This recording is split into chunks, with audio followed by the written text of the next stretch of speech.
Hi, I'm Corey Boswell, and throughout this semester, with the help of Dr. Shedd and Ms. Smith, I've been working on trying to create a photographic database of the biodiversity of Randolph College. Biodiversity is the variety and variability of all life on Earth, and it's a very important indicator of the overall ecosystem health. In 2014, the World Wildlife Fund's Living Planet report estimated that between 1970 and 2010, the planet lost about 52% of its overall biodiversity, likely due to a combination of climate change and habitat loss.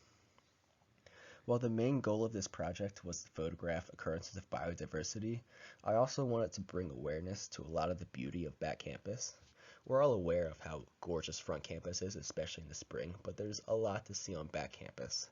Like for instance, this yellow winter aconite flower in the bottom center. In early February, there was a large patch of it blooming on back campus, and it was really gorgeous to go back and walk through. In order to carry out this project, I used a Canon 90D DSLR camera to take photographs of plants, animals, and fungi that I found on back campus. I basically just took the camera and walked around at different times of the day. I focused mainly on early in the morning and later in the evening. A lot of birds and stuff are pretty active early in the morning because they're waking up and they're hungry, so they'll go out and try to forage for food and try to find breakfast. I also utilized two motion-activated trail cameras that I placed on back campus to take pictures at night.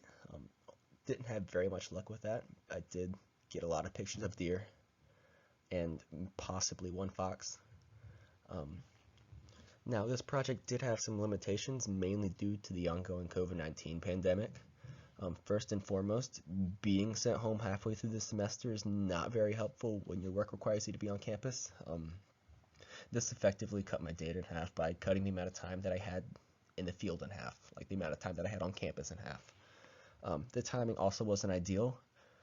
Getting sent home in early March meant that I also missed the transition into spring, when a lot of flowers and plants are blooming and a lot of migratory birds are returned to campus. Most of what I took pictures of and recorded are things that are on campus over the winter, like birds that remain on campus and don't migrate.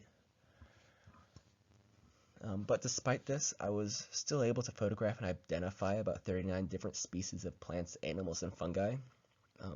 Again, had I been able to continue collecting data throughout the entire semester, there definitely would have been an uptick in biodiversity, in the amount of biodiversity that I captured. And although this project was limited in its scope, it can still probably serve as a good showcase of the beauty of wildlife on campus. All photos in this project were taken simply by walking around back campus. Many students might not know that we have a lot of woods back there with trails that you can just go back anytime you want and walk around, and it's really beautiful just to be out in nature. And I want to make a couple acknowledgments. First off, this project was sponsored and funded completely through the Randolph College RISE program. I want to thank Dr. Sheldon and the entire RISE grant committee for approving my project and helping me out with that. I would also like to thank Dr. Shedd and Ms. Smith for mentoring me through this entire project. I couldn't have done this without them. Thank you.